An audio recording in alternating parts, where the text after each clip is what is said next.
Hey, how's it going, everybody, and welcome to another video. Today we're going to be talking all about Schwab US Dividend Equity ETF, and really if $50,000 in SCHD really can surpass your full-time job.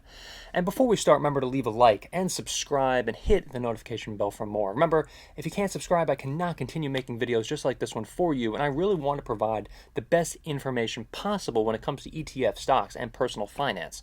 And so let's talk all about SCHD ETF in this video, because I think it's really one of the most trending ETFs, one of the ETFs that is talked about the most across social media. And one of the big reasons why it is talked about so much is because of the very high dividends that SCHD pays. And it's really interesting to talk about because this investment and what really Schwab is, and we're going to get to that right now, right? The investment seeks to track as closely as possible before fees and expenses the total return of the Dow US 100 index. And to pursue its goal, the fund, what it does is generally invest in stocks that are included in the index. So the index is designed to measure the performance of high dividend yielding stocks issued by U.S. companies that have a record of consistently paying out dividends, selected for fundamental strength relative to its peers based on financial ratios.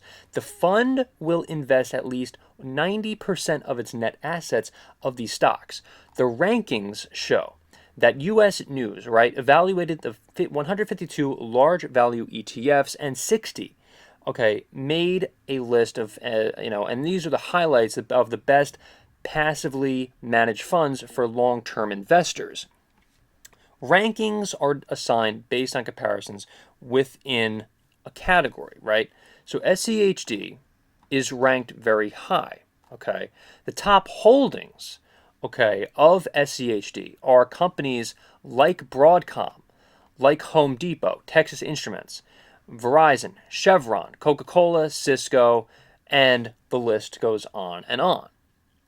So, one of the things that people talk about so much is, what the sector weightings are for this particular ETF, this company, right? So, basic materials is 2.04%. Communication services is 4.43%. Consumer cyclical is 9.78%. Sorry, I'm having trouble with that word. Consumer defensive is 11.6%. Energy is 9.23%. Financial services 16.48%. Healthcare 16.2%. Industrial 16.47%. Real estate, they don't invest in real estate, it's a zero. Technology 13.36%, utilities 0.41%. So that's not a bad sort of fund weight there in terms of where they invest in all the financial sectors. That's not terrible. And I think a big part of why they invest in certain companies, again, is because of that dividend payout that really goes back to the investor of Schwab. Okay.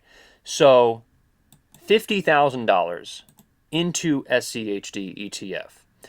Let's just say you do this, with a 3.49% yield, a yield on cost of 3.54%, after drip value $51,502.78. The principal increase will be is $2,000. Annual contribution is zero. The new balance, would be $53,502.78, and the cumulative dividends is $1,745. So again, that's $1,745. Now, if you keep on going down the list, that's just year one itself, right?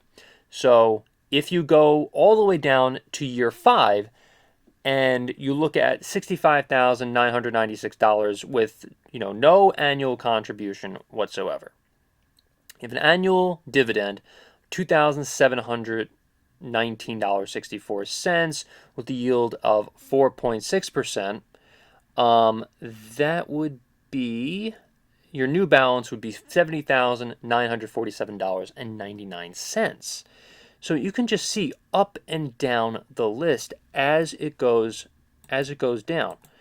You take a look at after year 30, Okay, because if you're trying to save for retirement with SCHD, and you only put $50,000 into the ETF, and as long as the dividend increases, and even if you don't contribute to this fund and um you just let this fund grow, then at the very end of year 30 you will have $519,000, $519,719.69 at the end of year 30.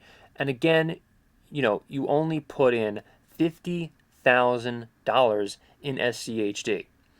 So that's really the reason why people across social media have been really freaking out about SCHD and the dividend that the dividend yield and all of that, because you know it's it's really not bad whatsoever, as long, again, as the dividend keeps on increasing, as long as Schwab keeps on making money. That is what is expected, earnings to be. Now, of course, things change. Things can decrease or it can increase depending on whether or not the economy is doing well and whether or not those companies that SCHD is invested in are doing well. And it really did. Now, I've asked a lot of people in my group, okay, a lot of investors, whether or not SCHD ETF is right for them. Now, a lot of them said yes, absolutely. I love the dividend yield. I love how much money I'm getting every single every single year within SCHD ETF. I love it. It's great. Now, there are some people that have a very diversified portfolio, let's just say, that aren't loving SCHD and actually would prefer to invest in the S&P 500.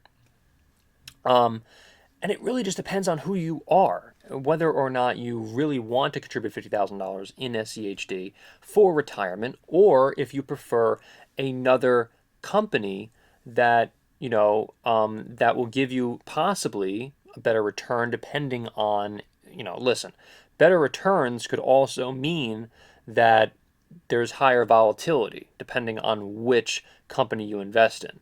And it really could work out, or it can go the complete opposite way and it could not work out. Okay. Just it depends on what company you invest in. If you're investing in, like, let's just say, an individual stock, it just depends on what percentage of increase annually that company is giving to you back to the investor, or what kind of, I should say, what sort of dividend, I mean, is giving, that company is giving back to the investor. And also, again, what the compound interest is, the percentage every single year, every single month, every single 5-10 years.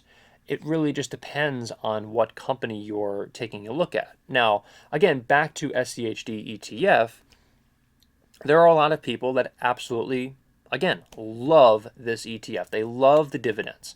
They love that, let's just say in 30 years, they could potentially, retire just by investing in, let's just say 100, obviously it has to be a little bit more, maybe like 100,000, or $200,000 or $300,000 potentially in this ETF, and they could potentially retire on that, of course, depending on where they live and what kind of economy is in the future with that. Now, I know for a fact that I've talked to quite a few people that, again, like SCHD. They have invested in 50,000, or they have invested in 100,000, or even more in this particular ETF. And again, I would really recommend having a diversified income. Don't put all of your eggs in one basket.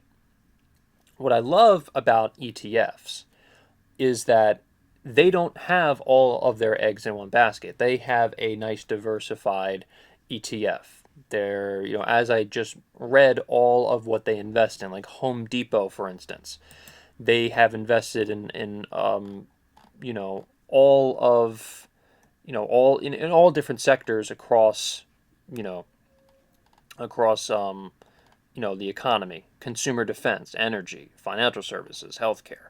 I mean, the list goes on. So what I love about the ETFs is that you're not just investing in one individual stock that can completely crash or can, go to the moon because, as I always say, I would much rather go to bed at night knowing that, whatever I invest in is going to perform well and will kind of balance out. I would like to put, let's just say, $100, at the very minimum, into a company, and at the end of the day, I won't lose sleep at night knowing that that $100 is going to basically go down the toilet.